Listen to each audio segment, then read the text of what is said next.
What's up, everyone? Welcome to Play by Play Tech, episode 13. I'm one of your hosts, Max Chambliss, alongside Moan Dog Gaming. What's going on, man? Hey, what's going on, everybody? How you guys doing? Yeah, so today's podcast, we're going to be talking about what a little bit of awkward pause there.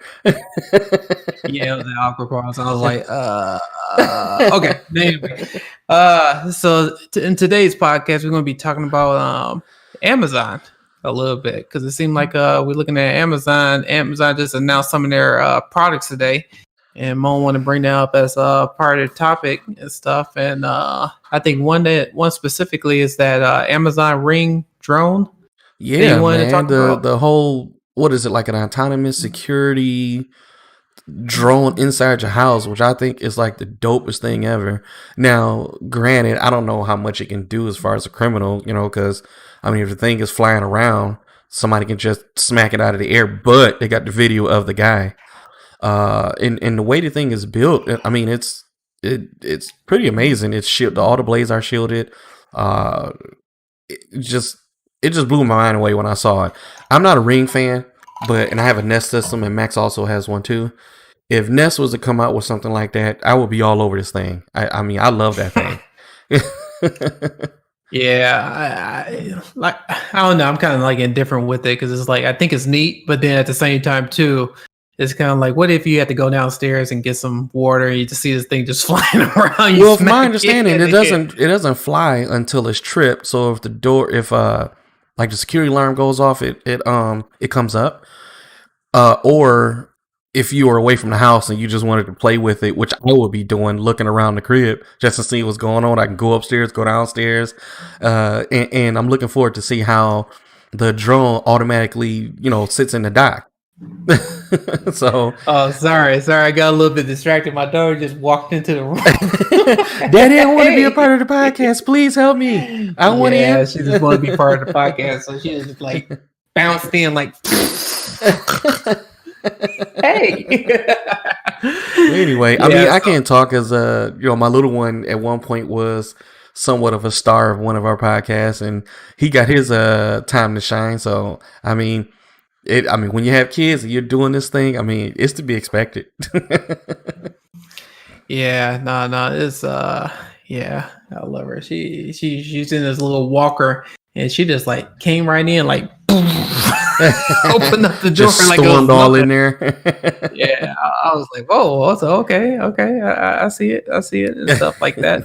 But no, but back to that whole Amazon thing. Yeah, it looks pretty sweet. I don't know. I'm still indifferent with it, even though they're saying it's not supposed to interrupt you as you kind of like walking around. But I don't know. That's kind of still left to be seen. Yeah, and stuff, and I'm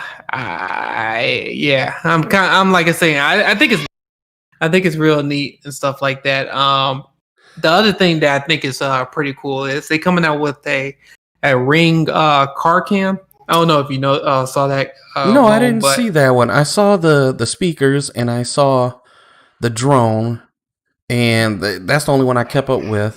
Oh, and then I do want to talk about the gaming service that they're trying to release too. So that can be what is it, Luna? Yeah, Amazon Luna, where it's the cloud-based gaming service. But go ahead and finish your subject, and I'll hop on that. Yeah, so the Ring car cam, if anybody know about it, it's supposed to be a security camera, protects drivers and passengers in vehicles while driving or parked by having a sensor that monitors for bumps or attempted break-ins. Dual-facing HD camera inside and around the vehicle from Wi-Fi or LTE, and an emergency crash assist that automatically calls 911 if it's a serious crash is detected. And so one of the good things about this is that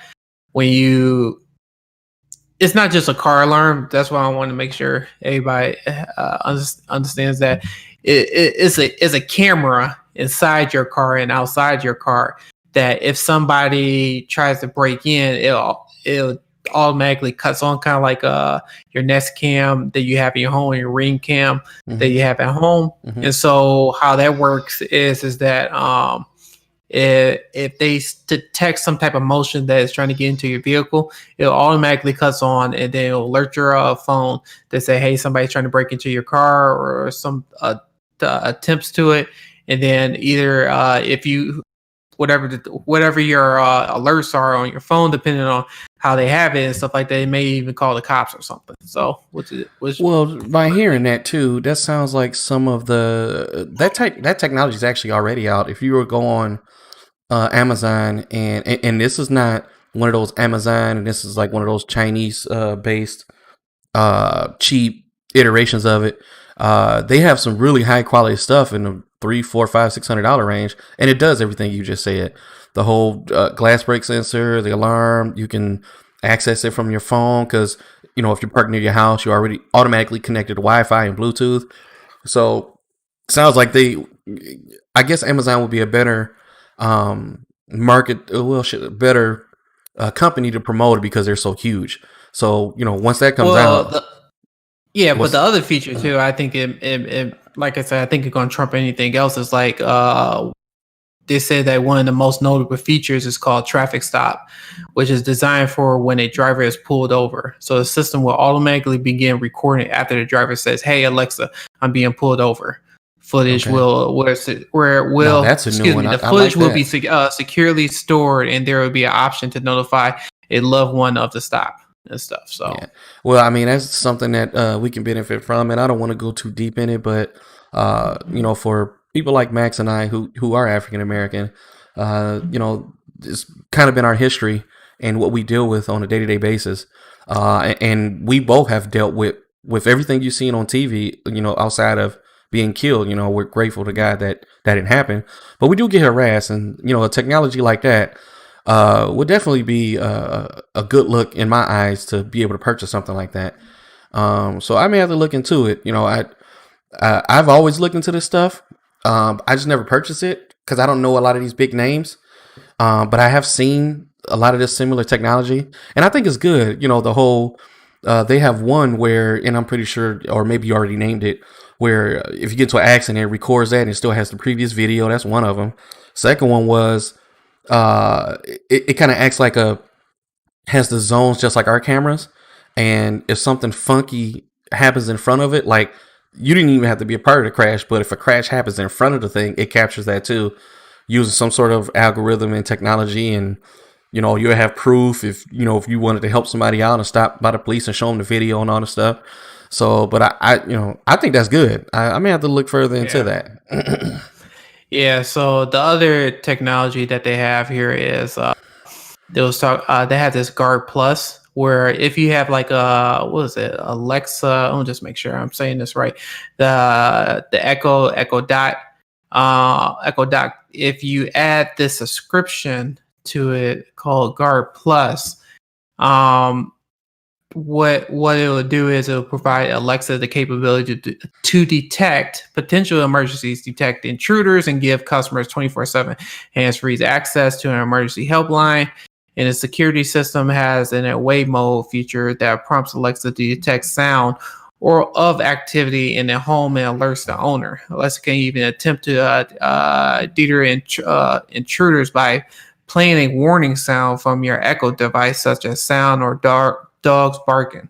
So that's I think Google has the same product if you get their alarm system. So that's something similar to what Google have. So I think this is pretty neat too.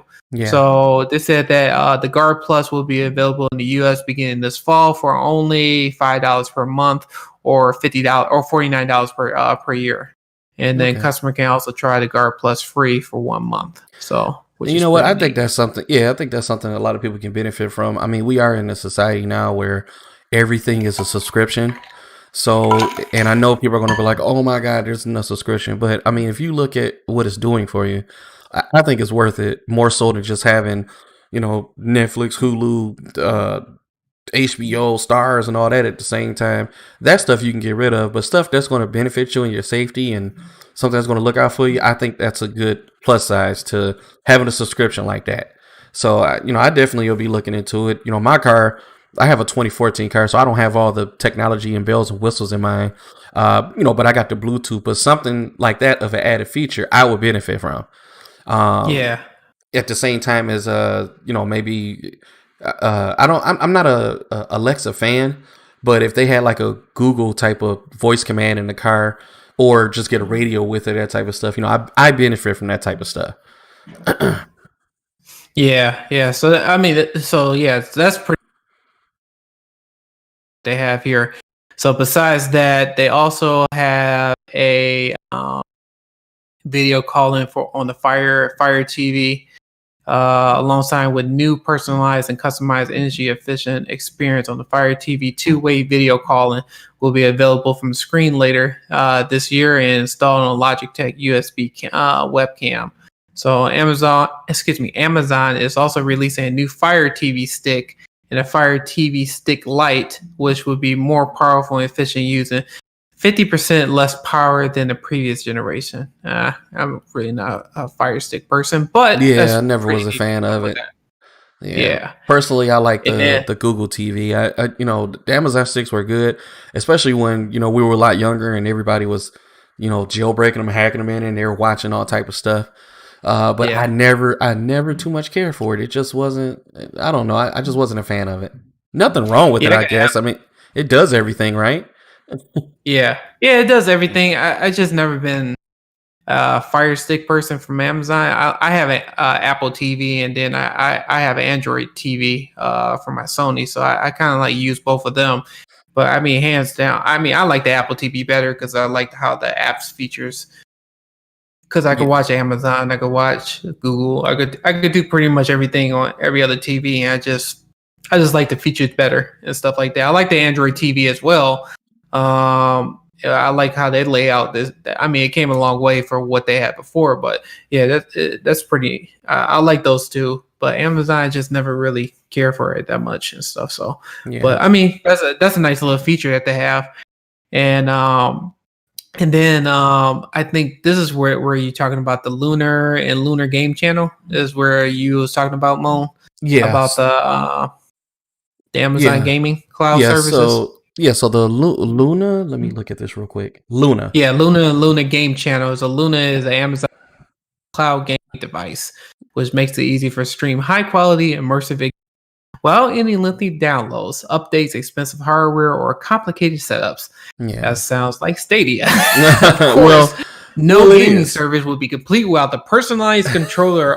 So Amazon would be releasing the Luna controller for $49.99.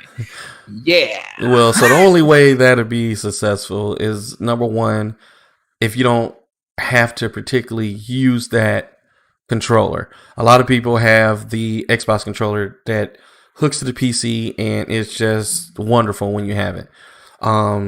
Those controllers are awesome because what happens is it reduces latency, and it doesn't connect by USB. It connects through Wi-Fi. So the controller actually connects to where you're streaming from, which gives you the perfect latency. The only thing is that everybody's not going to buy that particular controller. So. Yeah, and I don't know. I just never. It's like when you stream games, depending on your internet connection, it's like, even though just talking about it's going to be good quality, but you're always going to have some buffering. I don't care what they say. It's just like the internet connection now today is just, we need faster speed and more reliable speed, and so and everybody doesn't have that. Yeah, and we really just don't have the broadband or the actual data to do it. I mean, we really do. It's just the thing is that it costs money and stuff, and then on top of that, it's like corporations and stuff want to slowly implement when it comes to that broadband and data caps and stuff like that. Yeah, and I'm just like, we have the capability to do it. It's just they don't want it. So it's just like at this point right now, just streaming games. It's just we're not there yet. It's just like PlayStation now have their own streaming games. Stadia have their own streaming games. Apple is going to be Apple. Yeah, Apple has their own streaming games, and now you're going to have Amazon is going to be joining as well. It's kind of like it's. Well, there's I don't know. It's just as of right now. They're supposed to be a little different. So instead of the way they're going about it is they're treating it as if it's a Comcast and WoW and Rocket cable service. So instead of buying separate games, which you can probably still do on there, I got to read a little bit more into it. Their target market is you buy a package as if you're buying a streaming TV package, and whatever games they allow, then you can add on EA Play, Ubisoft, what is it, Origin or Steam or whoever else, but it's an added cost of the subscription, which is going to add up to maybe $40, $50, $60. I guess what it kind of reminds you of is you're buying Game Pass, but cloud, and you're paying one price and you get all these games. And that's the part where it looks like they're focusing on. Because I guess, not Apple, but when Epic Games started this whole thing with Apple, I think this is the direction that everybody's trying to go in, so they don't have to make separate apps for everything. With Microsoft, you get one service, you get all these games. With GeForce Now, you get all the games you already own, and the only thing you pay for is to play longer. Because if there's a free version, but you can only play all your games for an hour. And Stadia, which I think is not the best option. What I will say is, for show and for looking at it, when you get on there, it is a wow factor and how the developers present this thing. But you still have to pay for all your games. But even if you pay for all the games, you still don't own them. So if you don't pay for the monthly service, you don't get the games you pay $60 for. You still have to pay the monthly service, and you have to pay $60, $70, $80 for a game. And if you decide to cancel your service, you have no access to that game anymore. I think that is the dumbest thing ever. If I pay for a game, then I should be able to play that whether I have my service or not. And you got to look at it this way. Let's take Destiny, for example. Some people bought Destiny on Xbox, PlayStation, Steam, Stadia, wherever else, and then you go to Stadia, you pay for it, but you don't own it even though you pay for it. I just think it's the worst.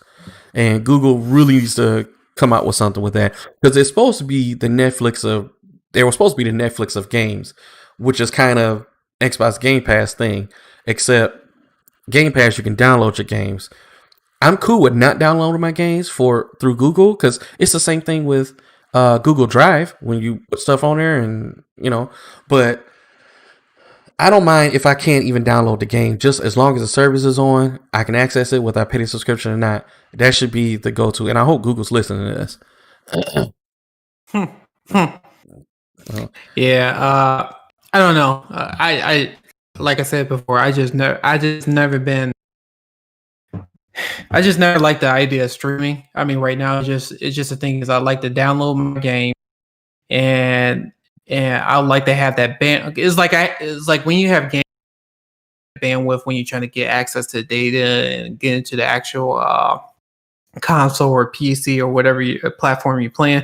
It's just like I like to have all that information available to me, and I don't want to try to figure out if it's my TV or if it's my internet or it's my console. It's just like when it comes to streaming and stuff like that, there's so many possibilities trying to figure out like what's going on, why I'm not seeing the best quality possible, or best experience possible when I'm playing this game. Because it's like if I see a lag to it, it's like you're gonna get irritated because he's trying to figure out like, is this the internet or what is this, the Stadia, the streaming, the PlayStation Now, or is like multiple things. And then at the same time too, you're looking at your monitor or your TV or whatever you're playing on, you're saying, is that 4K? Is that 1440p? Yeah. Am I really streaming, playing this game at this quality and stuff like it? Doesn't look like that. And so even though it's saying this is playing in 4K, but then you think it's like those are the type of stuff that you think about, and it's like you don't want to think about.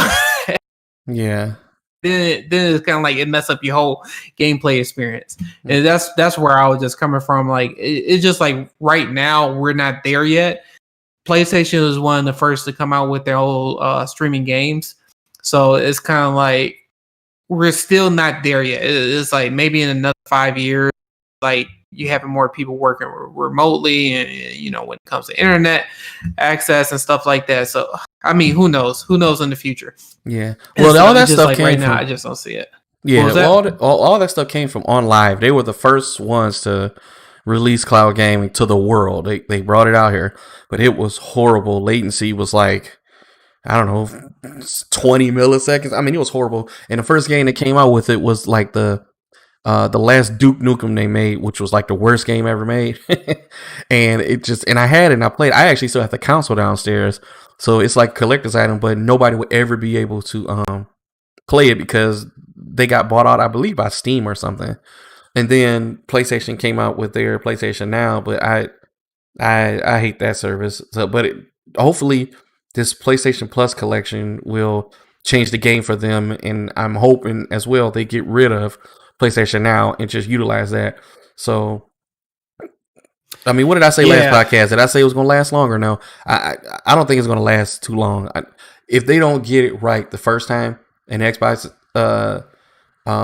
still has a Game Pass just booming out of the door, that's not going to last long. It's going to go right back to PlayStation Now, and they're probably going to try to update that to compete more with Game Pass.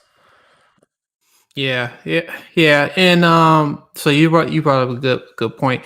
So if you guys didn't know, let's kind of like bring this up. I was kind of like texting at the same time too, trying to make sure we let people know that we're live and stuff.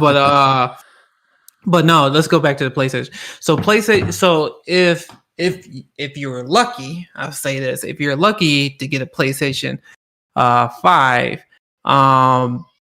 we talked about this whole game, PlayStation Plus games that you'll be able to get if you get a PlayStation. So if you get a PlayStation 5, you get access to how many games is it? I think it was like 10 games. I took a picture of it right now. Okay. But you get to play all the old PlayStation. It's called PlayStation Plus Collection. So all PlayStation Plus subscribers. So once you get to PlayStation 5, you'll be able to play on day one. You get to play Batman Arkham Knight, Battlefield 1, Bloodborne, Days Gone, Detroit Become Human, Fallout 4, Final Fantasy 15, God of War, Infamous, Second Son, The Last Guardian, The Last of Us Remastered, Monster Hunter World, tongue-tied, Mortal Kombat, Mortal Kombat 10, Persona 5, Ratchet & Clank, Resident Evil 7, Biohazard, Uncharted 4, A Thief's End, and Until Dawn. So you get to play those PlayStation 4 games for free on the PlayStation 5 day one. So my question is, do you think that Sony is starting to be more like Xbox when it comes to this regard with a Game Pass? I mean, they better. That's the only, they have to be just like them, or if not, offer more and just take a loss on it. I mean, we already know that it takes money to make money. So they may have to offer that for free for a short period of time and let everybody get on it, and then tell them of a subscription service with it. I mean, it does say PlayStation Plus Collection, so they may do the whole integrated with PlayStation Plus if you have it. So I'm not too sure on what that is and what they're going to do with that, but I think that's the best option. When you got somebody that's a titan in the game, you just don't. Well, I shouldn't say that, because sometimes things work for other people and different strokes for different folks. But me, if I was Sony, I will not charge anybody that for at least a few months, or just let them know that it's in beta. And just like GeForce Now did. GeForce did it for years and it was free until they finally got it all together and the system was at low latency. That's why GeForce Now is the best out of all of them, because they've been doing this for years for free and letting people use it. Because if it's free, you don't get mad at it. And if it's not working right, and that kind of draws you back to it to see, all right, did they do better this time? It's been a couple months. Let me see what's going on. They should do that. They shouldn't just charge off the bat like Google did. Google was supposed to have a free version when it first came out, and that they never lived up to that. It was not free. So that's why they're in the position that they are in now. And it's like the worst out of all of them, because Microsoft Game Pass is almost on the same level as the GeForce Now, especially as far as latency and the bang for the buck. Those are like the two that's doing it right now, GeForce and Game Pass. Well, it's funny. You brought up another point. So what was so funny is that for Sony PlayStation specifically, I don't know what it is now. It's like they used to be so they went from anti-consumer on the way. I'm going back to the PlayStation 3. Mm-hmm. PlayStation 3, they charge $600. Yep.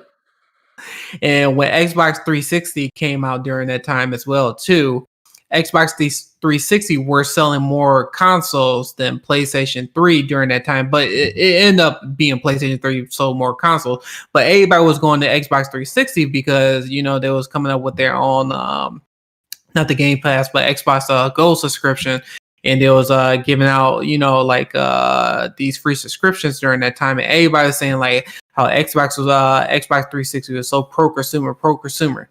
When you get to the PlayStation 4, Sony was just like, okay, we learned our lesson and stuff, and now we're going to be pro-consumer, where we're going to do this whole PlayStation Plus, where we're giving people free games and stuff like that. And it's backwards compatible with the PlayStation 3.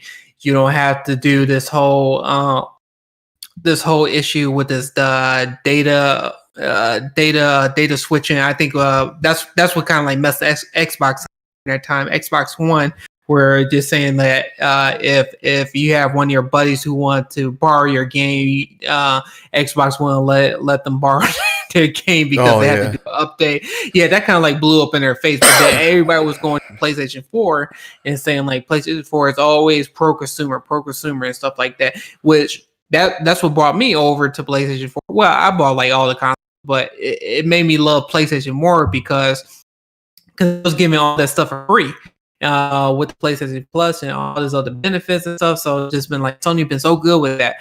Now we go to the PlayStation 5. It's kind of like, now specifically I'm talking about the backwards compatible games and stuff like that. They've been so hush about everything. And even the issue with the whole Miles Morales game, where they was talking about, this game is not going to work on PlayStation 4 because, you know, this is next generation console and it can only play on the PlayStation 5. That news is still mixed up though. What did you say? That news is still so mixed up about the Miles Morales, because now they're saying it can't go to PlayStation 5. So I'm not understanding what's going on with the whole Miles Morales deal. Here's the thing. Here's the crazy part. Okay, so but back to the Spider-Man Miles. When this game was announced, they said it only could be played on PlayStation 5. Xbox had the notion as in play this game on any system, Xbox One X, the Xbox One S, Xbox. You can play these games. We'll support these. You can play whatever game you want on the Xbox One, on the Xbox platforms and stuff like that. You just won't get the highest optimized game on the Xbox Series X, which is great. But with Sony, on the other hand, when I was looking at the trailer, I was like, this game could be played on the PlayStation 4. And so, I mean, it looks good, but it could be played on the PlayStation 4. So here's the crazy part. So what they did was they backtracked and said, play it on PlayStation 4 now. It looks good, but it up. He said, we're not going to leave the PlayStation 4 behind. You will be able to play the Spider-Man Miles Morales game. And here's the real tricky part, and which is, it's just downright anti-consumer, and then at the same time too, it just didn't make apps.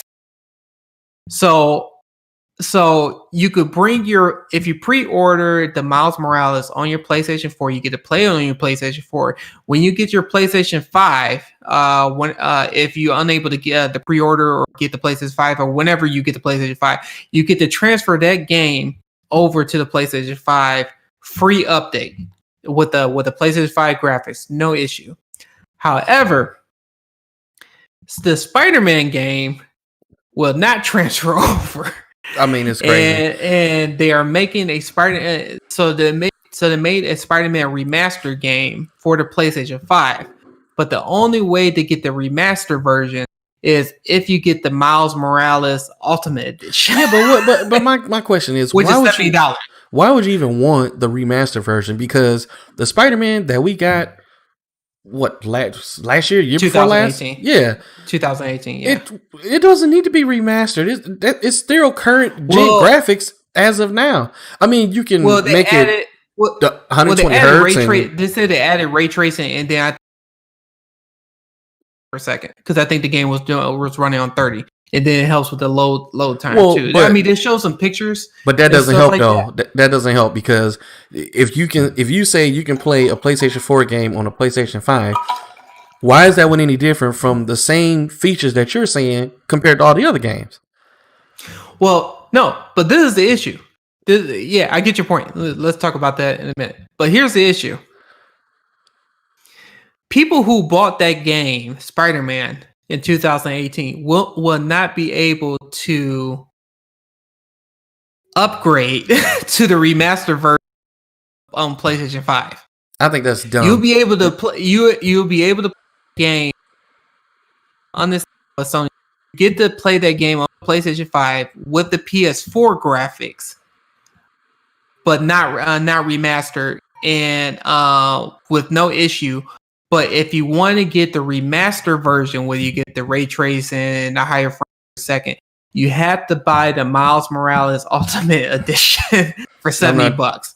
I'm not doing that. And the game is not going to be a standalone game. So yeah, I'm pretty pissed off. So how much is the Ultimate Edition? Huh? How much $70. Is $70. So for me, I was talking to friend. So I already bought the bundle from GameStop. So GameStop, and it comes with the Spider-Man game. What I'm going to do, it just comes with the Miles Morales Day 1 edition. So it's $50. So what I'm going to do is I put from Best Buy the Ultimate Edition, and I guess when I get my whole system, I'm going to go ahead and just return the Standard Edition. I was just getting ready to say that. So the Spider, no, you're talking about Miles Morales, the regular one you have? Yeah. So how they did the bundle, I like the bundle that they provided because I don't call them to mess with my order and they end up making a mistake. And I don't want to go. But the bundle that they came with was the Miles Morales game. The standalone game was $50, and then I guess this All-Star Destruction that is coming out on the PlayStation 5. So I get two games, those two games, extra controller, and then PlayStation Plus subscription with that bundle. But I thought it was going to be the Ultimate Edition, but it wasn't the Ultimate Edition. I was confused about that whole order, and so I just went ahead and went to Best Buy, just go ahead and pre-ordered the $70 one. I mean, it's just is a $20 difference. So I was like, I'll go ahead and just chalk it up. But to the whole point of the matter is that if you already bought the Spider-Man game, I don't see why they just give you the remaster free, because Xbox is saying like, well, all the games that you bought is already going to be optimized for Series X and stuff. Yeah, for free. Yeah. So I guess the way I'm thinking is because I still have the original Spider-Man. So say if I were to give in and get the Ultimate Edition, if I'm going to get Spider-Man again, then I might as well just trade in my original Spider-Man because I have no use for it. But I had the digital edition, so it's like I can't. I have a physical copy. Yeah, so if you had the physical copy, you could trade it in. I mean, I bought the digital copy, but so it's kind of weird because it's like what Sony should have did is that they should have said like, you get to transfer over your Spider-Man over to the PlayStation 5, which you can if my memory serves me correctly, but you just won't get the remastered version. That's the part that people are getting upset about, because you can't get the remastered Spider-Man game as a standalone game. The only way you're going to get the remastered Spider-Man game is if you buy the Miles Morales Ultimate Edition. Yeah, and so that's where people are upset about, and then the issue is that like, okay, why are you doing this to us? So what's crazy about all this? And I'm seeing a trend here. And by the way, Bob Lopez, thanks for liking the page. When we used to get new consoles when they came out, even with the PlayStation 3, because we were online by Xbox and PlayStation 2, but PlayStation 2 didn't get into the online thing until they saw what Xbox was doing, and it was like, all right, we probably should add this box or whatever it was to get online. However, PlayStation 2 did it, and then PlayStation 3 came on the scene, and it was free, and they had digital version of games, not the whole library, but they had a lot of stuff. But the trend that I'm seeing is that because all these games already exist, it seems like it's causing more trouble for the developers in these new generation games to not make it a smooth transition for the games that we want to come out. For an example, you got Halo that I was heavily looking forward to, and it just got basically bombshelled on. And then now we have the Spider-Man Miles Morales. Back in those days, when they announced those games, you had those games at the point that they said they were going to have, and we still had online and connected devices. So but I mean, granted, I sometimes I forget. I mean, there is the pandemic going on. I just wish we could get solid news on if things are not ready. Don't push it to be ready. Just say up front that this game is coming out for this date, and leave it to us. Don't say this is a launch date game. This is a launch day game. And next thing you know, this is not going to be upgraded to that. We're not doing this. We're not doing that. And because of this and because of that. And I'm like, man, like, you got me. I might as well just PC game. Because if it releases to the PC, I'm good to go. And just like the whole Batman thing with Arkham Knight. Is that the last? Yeah, that's the last one. Yeah. They released that with all the bugs. And you still was able to play it. And I guess they don't want to do that. Well, it makes sense, right? When you got a new console come out, you want it to be perfect. So PCs, you don't have to worry about it. And maybe that's what I'm used to. But I just feel like for you to tell us something and say this is going to happen this day, and a month down the line you tell us this is not going to happen. This game has been in development probably for a couple years. And I feel like they should have known that at least a year ago that, with the progress of this is not going to work. Maybe it's different. Maybe, I don't know. I'm just pulling stuff out of my behind. Maybe they fired a bunch of people and put them in that position. So who knows? So I just hate that every time they tell us that we're going to get something, and the closer we get to launch date, all this stuff get pushed behind. And it's like, you know what? We already got all these existing games. Just play all these that you already played, that you already bought, and they're going to be in 4K 60. And some of them are not going to even be that. It's just, hey, go play these games, and we'll let you know when the rest of them come out. So, I mean, that's what's driving me crazy right now with this whole thing. Yeah, I don't know. I get where you're coming from. So this is a little bit different. You still talking about the whole Halo thing? I told you every episode I'm gonna talk about that until it come out. Yeah, I don't know. Like I understand you upset. Xbox Series X. The thing is that all the games that I purchase and stuff is still going with me. And with the Game Pass and stuff, I get to play even more games. And the thing is that like I said, I want the Xbox Series X because they even showed some preliminary reviews. Well, actually, they were awesome. Yeah, it's just like all your games that they show or demo, they weren't even optimized, but they played better. Well, actually, they got higher frames and stuff. Most of the games that they had was 60 frames per. It went up to 60 frames per second, except for I think it was a few games that was capped at 30 frames per second, which is not. It's not Microsoft's fault. It's the developers who made that game that put a cap on there. But all the games that they showed, the majority of them were 60 frames per second. It looked better. For what I can see, if you guys are Foundry and look at their video demo showing the game, because I think it was demoing Monster Hunter, which is playing at 60 frames per I'm per looking second, forward to that one. That's going to be awesome. Yeah. So it showed at 60 frames per second. It had a little bit. And this is before the system was launched. So who knows? They're gonna make some updates, and this is not even optimized for Xbox Series X. This is just showing what a small portion of what the system can do. It's not even using the RDNA 2 that Xbox is claiming that AMD has, that's showing the capabilities of it. No, this is like a small portion of what the system could do. So it took all the backlog games, and they played it or demo it, and it was showing better graphics, better high texture, It was showing higher frame per second. It was showing the load times on there, which was going from, I think some cases like Red Dead Redemption 2 went from, I think it was a couple minutes just to load to down under a minute, which is great for me because I love Red Dead Redemption 2.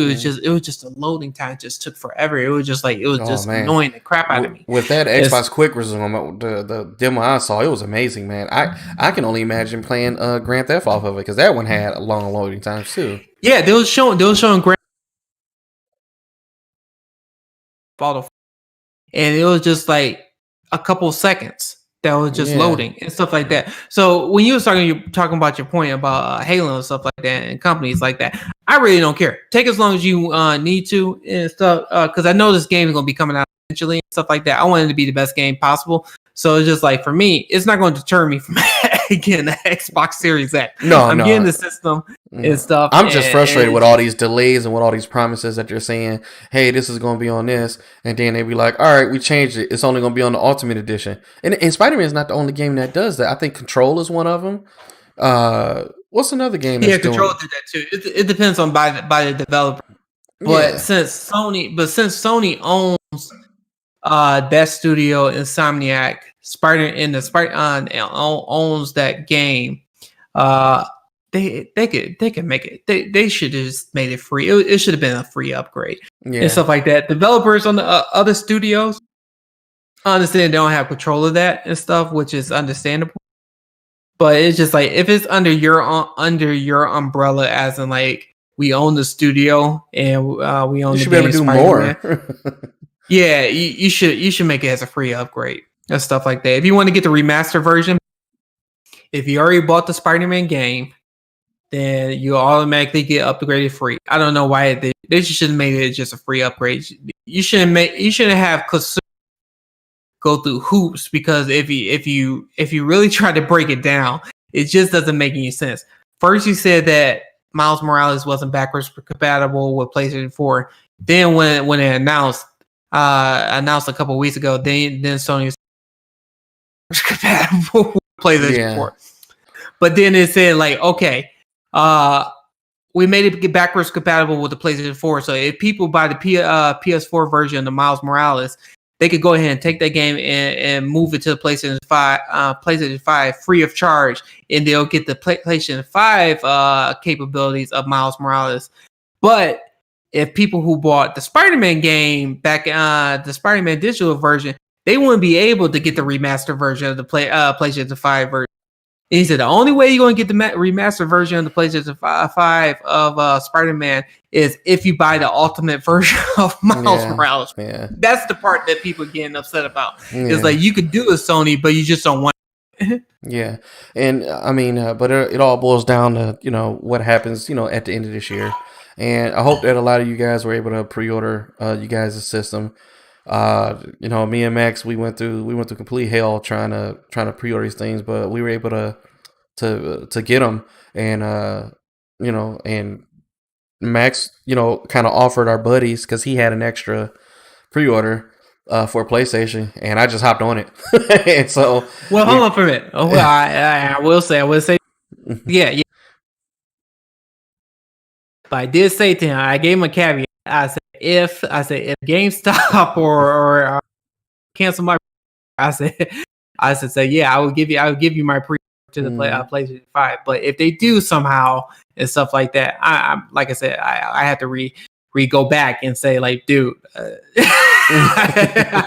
PlayStation 5, because the reason why I bought 2 pre-orders of the PlayStation 5 is because I've been getting a lot of news that Amazon is canceling people pre-orders or delaying their pre-orders and saying like, well, your pre-order is not going to come on the day of launch. It will come next year and stuff like that. So I got nervous and stuff, because thinking that GameStop may do the same thing. And so I went ahead and hopped on and that. Thank you, Sony. And I will say, Sony, thank you for sending me the email. Sony sent me an email saying I was chosen people that could go ahead and purchase a PlayStation 5 system. So I bought another PlayStation 5 system just as a backup if GameStop for some reason cancel my order. Yeah, I don't think you have a problem with GameStop. It's never. They have had issues, and I really hate that I'm saying this because I hate GameStop. Well, hold on for a minute. Before you finish your thought. So hold on for a minute. This is what brings me back to this point about GameStop. So that's the reason why I got through pre-orders. So if GameStop cancel and stuff like that, then I'll have the backup for the that comes from Sony. Mm-hmm. But if I do get to the to PlayStation, of course I'm going to go ahead and give it to Moan and stuff because he asked for it first, and that was like one of the reasons why I'm going to do that. I'm not going to just do that because he was asking for a PlayStation 5 for quite some time. But anyway, going back to the Amazon issue. GameStop, this is what the news I wanted to bring to you. So GameStop in Europe, not in the United States, GameStop in Europe are sending emails to customers saying that we don't have enough pre-orders to fulfill the launch I saw that. It's ridiculous. So they're going to get that pushed back to 2021 is when they're going to get their system. So that's where I wanted to bring this topic today. Yeah. To talk about. Yeah, I saw that. So yeah, Amazon is not the only one that's going through that. It is, and I wouldn't be surprised if there's other retailers like Walmart. Walmart fits in that description of what they would do because of how they do business and how they do things. So I mean, you never know. I mean, what's the most recent news? Let me see if I can find something on this. Well, Amazon already sent emails to people saying like, "Hey, we have for PlayStation, even the Xbox too," and so they're sending emails out to customers. So that made me very. And GameStop in Europe are sending emails telling people say, "Hey, we don't have enough units for the launch day, and you were one of the selected few that unfortunately will have to wait to 2021." And so that's where I'm getting like. Look, I'm upset about it because the fact is, and you got the pre-order, right? Even some people even stand in line at GameStop. I've been seeing some videos on YouTube that people even like camped overnight just to get a pre-order and just to hear that you may or may not get on launch day. That drives that you me crazy. may or may not get it.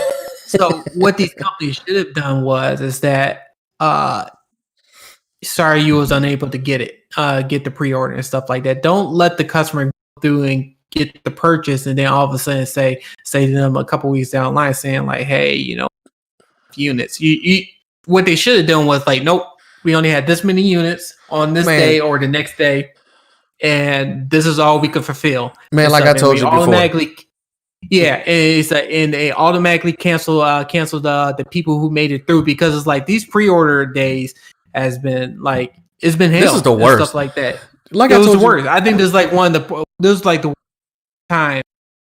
I say this new generation of consoles has been the worst experience when it comes to pre-ordering stuff. It's not like how it used to be when the Xbox One, PlayStation 4 came out, where you could just go to GameStop, or you go to Best Buy, or you go to Amazon. You can go ahead and just casually just pre-order the system anytime you want to, knowing that you're going to get the system. This time around, it's so different because everybody's is at home, and I don't know where it is. It's just everybody's want to get a next generation system and stuff like that, and it's just been crazy. Yeah, just like I said before, it seems like now everybody has money, no matter this whole pandemic. Everybody's sitting at home, and I mean, it kind of plays a role, right? Nobody's using gas like they used to. Nobody's going out to eat anymore and going to their places like the gym. And I mean, even though all the stuff just opened back up, nobody is spending the amount of money they used to on a daily basis. So everybody has money now and they're investing in it. Just like I think it was last episode before, we talked about how webcams are unavailable. You go to IKEA, all of their office stuff is gone. That type of thing. It's just, I don't know. I just feel like I said before, it's on a factory line. This is what I said either last episode before, or a few before. I just feel like I don't see why they can't make the systems available. I think the only hands-on is probably the people that's on the high-low that has to load it all in the truck and take it to where it has to go. But as far as making the systems, and because everything's done by machine, it's just like going to a Ford factory. They go in there, all these machines, put all this stuff together and do this and do that. I don't see how come they can't make enough pre-orders and enough hardware to be able to dish out to everybody. They used to do it back in the day. Back in the day, we had some of these problems where you go to GameStop and or wherever the case may be, and they run out, and like literally either between the next day or maybe a week after, they had more, and you're able to run in there, you're able to grab it and try to beat people to it. It don't seem like it's the case this time. Now, I will say, with the experience of the whole Bitcoin thing, where I think AMD took a hit on it, where they put out all of these graphics cards that they thought people were going to buy, and they put so much out on the shelf that they were getting their revenue back, and people weren't buying them because they bought, you know, the hardware that they needed. A lot of them went to Nvidia, and they were doing all this mining stuff. And with the mining, people were set, and they didn't have to buy anymore. So I think they're limiting the quantity on purpose, so they don't have to go through that. I mean, that's just my opinion on it. I don't know. I don't think they're limiting the I think they're limiting it so they don't have to lose money. If you want my opinion. Okay. If you're saying it that way, then yeah, I kind of, because I think with everything that happened with this whole pandemic and stuff like that, I think no company really anticipated the demand that like Sony and Microsoft is having right now. Because I think I think Sony and Microsoft thinking like, okay, this is going to be one of the worst pre-orders where not a lot of people is going to buy consoles. And I think they wasn't really anticipating that demand like that, because they were just, I mean, you hear it every day.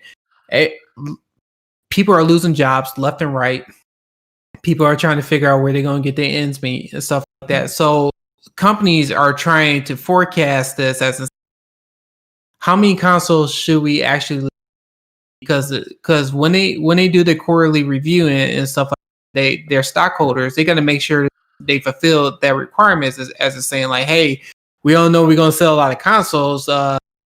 Everybody's losing their, so we're only going to make this much console stuff like that, so we don't have to lose money this quarter and stuff. That's what I think legitimately happened with Microsoft and Sony.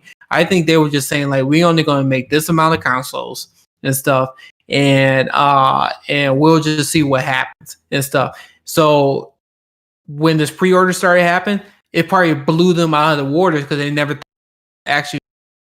But to your point, and I think they should have anticipated better, because I think if they would have looked at other technology companies like AMD, Intel, Nvidia, and Micro, I'm trying to think of the other companies right now, but if you look at Samsung, all these technology companies, if they would have looked at orders and saw that they was like blowing it out of expectation, like Logitech, just like we was talking about the webcams, they always sold out. AMD, Intel, when it comes to their computers and stuff like that, and work from home laptops and stuff, they blew it out of the water because is so much demand for laptop computers nowadays, because now people are working from home. Same thing for Nvidia. They didn't really anticipate that people was going to be buying GPUs. They just did like light launch and stuff like that. They went in and blew those pre-orders out of the water, because now GPU and stuff like that. It's the same thing with Microsoft and Sony. I think what they should have done was, to your point, is that when they started looking at the year and starting to see quarters are going with these other companies, that's why I think they should have ramped up more on the consoles. But then again, it could be a situation where the consoles probably wasn't even ready and stuff at a certain point. It's like Microsoft said that it was ready, but who knows? They probably they started making their consoles in late August and starting in September. Well, Same thing for Sony. I feel like they should have another date for a second round of pre-orders. Somewhat PlayStation had it, but it was through GameStop. It was their deal, their thing.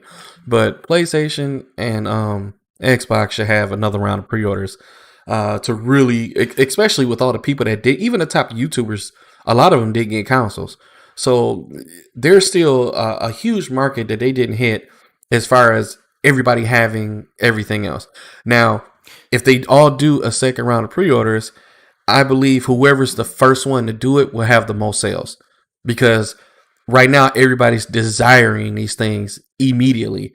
So if Microsoft was to come out with it first, they're going to hit it out of the water. If Sony was to do it first, it's going to be the same thing. Now, I may be wrong. It may be the same with both. But I think whoever comes out with the second round of pre-order first is going to grab a huge market share. And that's just, and I believe they should take heed to that, because there's a lot of our friends that don't have it still, that they want it. So yeah, but okay. So this is kind of like, because you said a second round. Sony did do a second round of pre-orders and stuff, and because I was able to get the second round, they did a second round with their emails. Like if people sign up on Sony.com and they do the PlayStation ID and stuff like that, it was first. I don't think it was first come. I don't know. Selected you, but if you were selected, you were able to pre-order a PlayStation 5 with no issue. The disc or the discless version. No, see, that's a special one. I'm talking about with all the retailers like we did on pre-order day. That's what I mean. Not the special that, like, they can all release their whole special sign up thing, but as far as having mass consumers, for especially for parents that their kid doesn't have an Xbox or something, they don't have a Microsoft or PlayStation Network account. You know, everybody should be able to just go in and get one. That's what I mean. Should PlayStation and Microsoft do their own specific where they know people will buy it from their gamer tags? Absolutely. I think Microsoft should do it too. I don't know why they haven't. I think that was a good idea from PlayStation. Yeah. Yeah. I mean, I don't know. It's just that I think both companies couldn't really anticipate, and it just comes. But they know now. So release the second round. Now. Yeah, they know now. And I think after once this next generation comes out, is released, I think they're going to start to go to the drawing board, as in when they release their next generation console. They're going to have to come up with a better way for people to pre-order their system.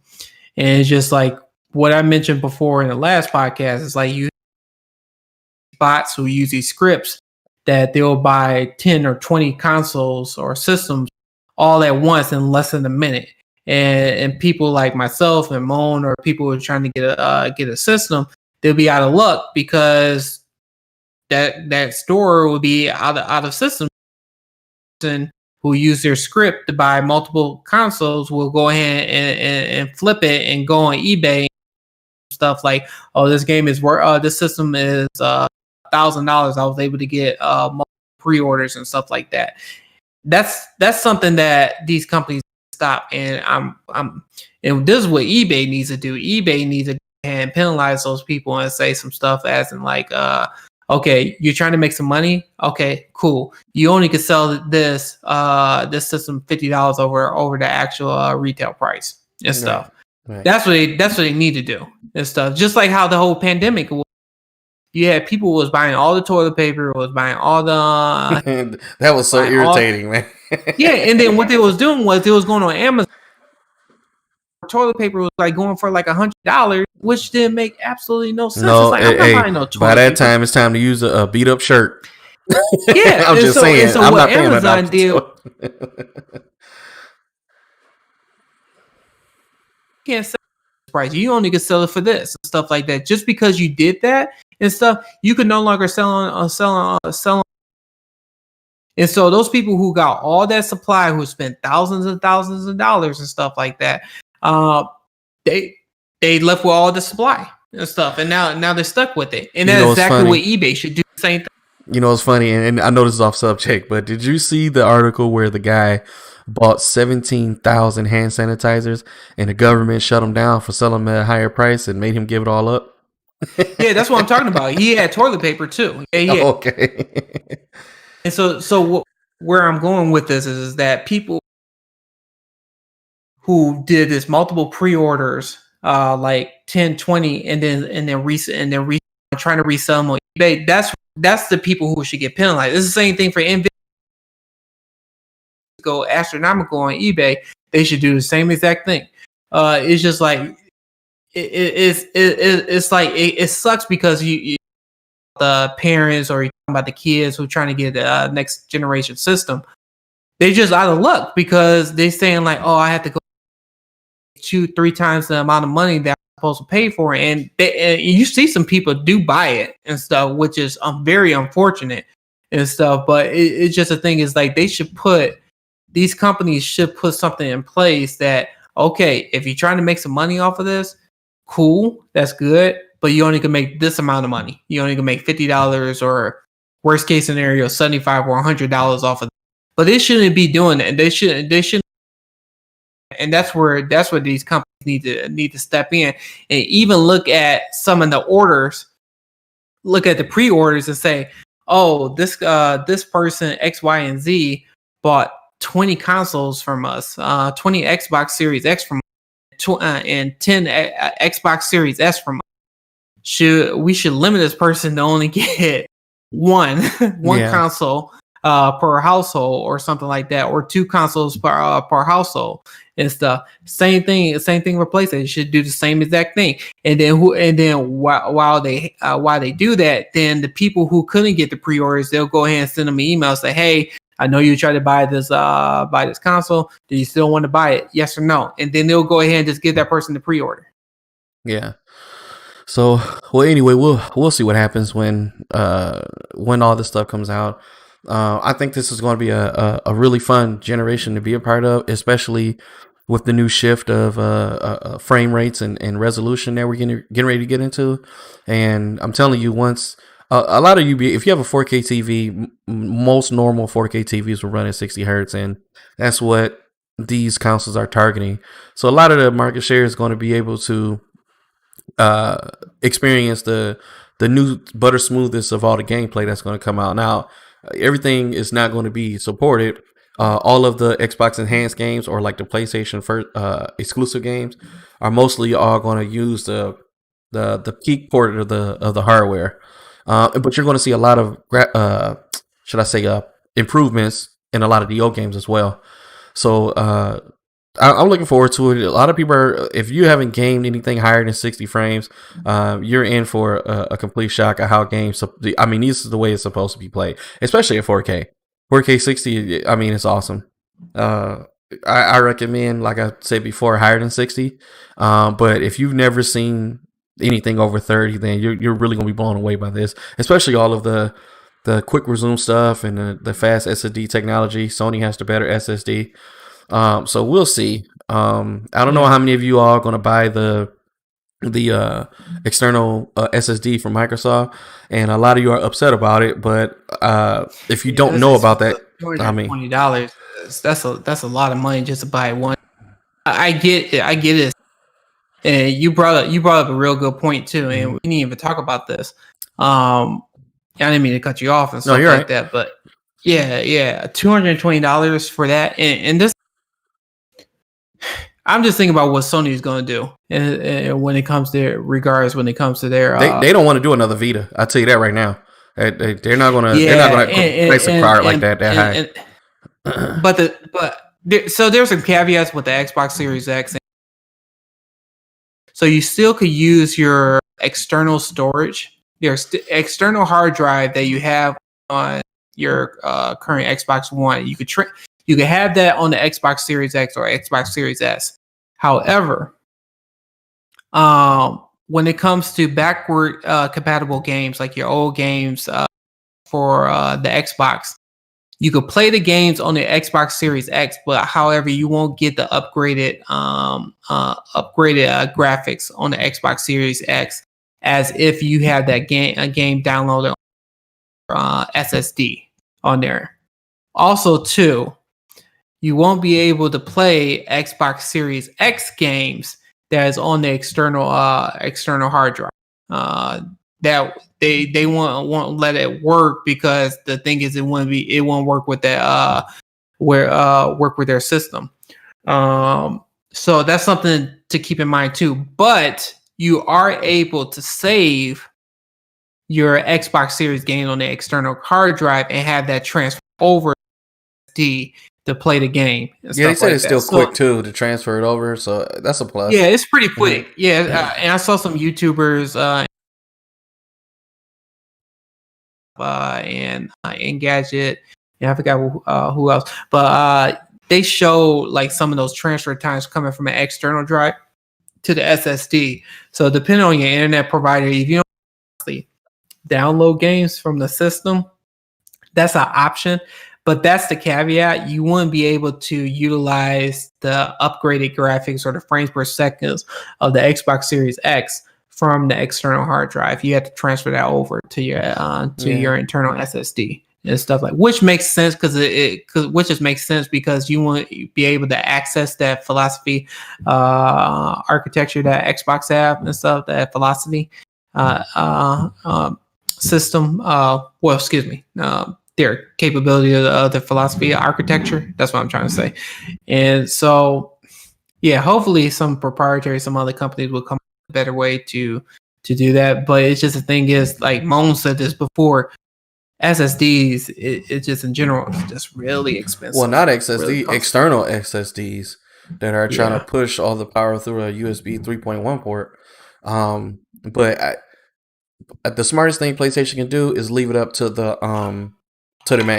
suppliers. So Seagate, Western Digital, instead of having their own proprietary thing, let people go out and find the cheapest external SSD that will allow the speeds to match what's on the system. Xbox, I don't think, like I said before, that was what was the downfall of the PlayStation Vita, when they had these proprietary cards and you couldn't put anything else in it, and nobody bought it because I think like a 4 gig card was like $50. It was stupid. So and it just the console went downhill. It was an awesome handheld console, and Nintendo had nothing on it because they had like PlayStation 3 performance or something like that, maybe 4 at times. But I guess it's the most easiest solution because it's proprietary to Xbox for the whole pushing the car thing. But I can't imagine it's a difference when you tell somebody that buy external SSD, then to say, here's our memory card, but it's $200. Because when you tell me memory card, I'm thinking back to Dreamcast, PlayStation, when they had the memory cards. Those things were like $20. Yeah, so that's what's in my mind. Yeah, that's what's in my mind. So then but I told Max before, even before they released the price, I'm like, oh, that's a 1 terabyte external SSD. That's gonna be over $150, $200. I knew that for a fact. So yeah, I think. Yeah, I was just gonna say. I said if it was like a 2 SSD, then even a 2 terabyte. That's they need to come out with a 500 gig. If you want my opinion, where you can shove it in there, you get 1.5 terabytes. You'd be able to download at least 12 to 15 games, maybe. But if you download a bunch of the Xbox Game Pass games, you'll get a lot of them on there because they're not so much. But a game like Call of Duty, that's 200 some plus gigs, or Destiny is over 100, and Halo Master Chief Collection is over 100, and that type of stuff. So when where we're going to see the hit in these games is the new exclusives and the new games that hasn't been out yet. Those games are going to be 90 to 100. Like Battlefield is 100 gigs, 100 some gigs. So all the new games that's going to come out, you're only going to be able to get about 6 or 7 games on there, especially if they're 200 apiece, and then you're not getting the full terabyte. That stuff. But anyway, we're getting close to the end of Before we go, we are going to be on another podcast tomorrow. Stubbs Gaming. It's not tomorrow. It's October, I believe. Oh, is it October? Okay, yeah. My days mixed. Yep, I sent it to your Google calendars. I think it's October 14th. Okay, never mind. I made a mistake. Okay, so we're going to be on. So stay tuned for that. Yeah, I'm excited for it. This will be our first time being a special guest on another podcast. I know we're brand new to this thing, and we're having fun with it. And it's going to be fun. It's going to be awesome. I actually met another podcaster, Green Pass Gaming. I met him through Twitter. He reached out to me. So, and he's been retweeting my stuff. Max met Stubbs Gaming. I don't know what platform you met him on. Was it Twitter or any other? It was Twitter. illustrator where I'm at. Stuff gaming. So these guys they're reaching out to us. They like our podcast show. You know, they're supporting us and all the stuff that you guys are doing. We're getting a lot of support from you guys. We're getting a lot of feedback, the good and the bad. We love it all. I mean, like I told you, our first episode, we truly appreciate it. It helps us out a lot. What we can do better, what we can do worse. Me and Max are still trying out new things with this whole computer thing and make this more immersion. Right now, I guess we're going to wait before we really upgrade this podcast and make it look like something you see on the news, because I need a little bit more hardware. Max is getting ready to build his gaming PC. So there's a lot of stuff coming. Max and I also are planning on doing our own unboxings of the new consoles. Max is going to do it on his page. He's going to do an edited video version. I'm going to do a live video unboxing. So stay tuned for that. And stay tuned for that. Yeah. Also, I have my Xbox and PlayStation. yeah, it's gonna be awesome. And I have my retro streaming event tomorrow. So make sure you guys stay tuned. That's gonna be on my page tomorrow at 10 o'clock. So this is gonna be the first time I do it. I'm playing one of our old school games. So come take a look at it. It's on my page, Mondog Gaming. So follow, subscribe to both of our pages. Max Chambliss, I'm Mondog. So come with us. We have a lot of content. Yeah, please subscribe, give us a like, comment, set up notifications for the next video. We greatly appreciate it and stuff. But until then, let's gonna call this a wrap. Yeah. Oh, also expect to see the AMD event coming up. I think it's in a couple weeks, right? Yeah, it's in October. Yeah, so second week of October or something. I think it's probably, if I'm not, it could be next week, I think. Yeah, so we'll see. We'll see what happens. Yeah, so but we're excited for that. That's going to determine which route we're going to go in. There's a lot of things that say that AMD is going to have a card that's going to beat the 3080. In fact, I always keep saying 2080. The 3080. So we'll see. Or if it matches it at a lower price, I mean, that's awesome. So we'll see what happens. All right. I hope everyone have a good one.